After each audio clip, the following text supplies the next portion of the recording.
Most New Year's resolutions aren't successful because we're not setting goals that are realistic for us. Remember, the goal is to become a better version of ourselves, not to become an entirely different person.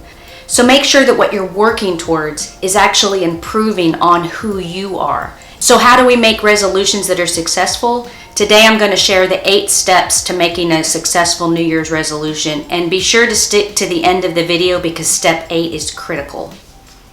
Hey there, my name's Michelle, and I share information I'm learning as a nurse, a caregiver, a coach, and someone dealing with autoimmunity.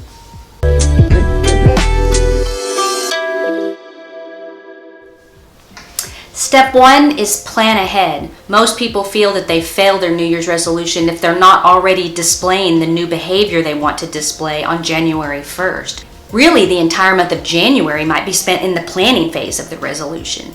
So be sure to plan ahead. Step 2 is determine the values behind the goal you're wanting to set. I want to eat healthier this year. Well, why? How does eating healthier match with what you value? There's something important about adding the why to your goals. I'm wanting to eat healthier so I have a stronger body and I'm thinking clearer. So then really the goal isn't necessarily to eat more healthy. The goal is to have a stronger body and to think more clearly. And eating healthy is one of the things I can do to help accomplish that goal. Step number 3 is to make that goal a SMART goal. I have another video that I'm offering the link to for you to learn more about SMART and SMARTer goals. I won't go into that here, but you want to have a clear understanding of what the goal is, and using the SMART acronym helps you clearly define the goal. In this case, I'm wanting to have a healthier body and think clearer is really more of a long-term goal. Eating healthy is one of the things I'm going to do to get there, and within that are going to be multiple smaller goals that I'm doing each week. So I need to define that overall goal in a smart way. For instance, by June of this year, I will be eating 5 servings of vegetables Monday through Friday. Often we fail at our goals simply because we forget. How many times at the end of the day are you getting home from work and you think, oh, that's right, I meant to do this or that.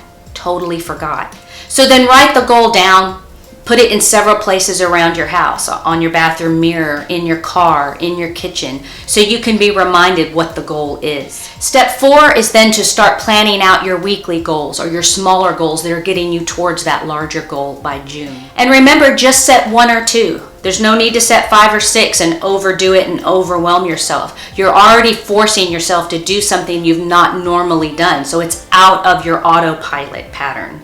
So pick 1 or 2 smaller goals to try each week.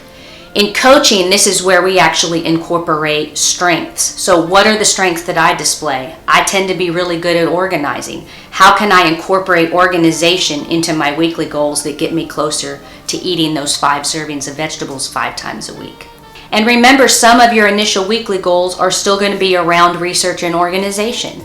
Maybe I need to spend some time researching what a serving is. How do I prepare the vegetables? How am I going to pack them so they're with me throughout the day? What's the best way to cook them and store them? Step 5 is find an accountability partner.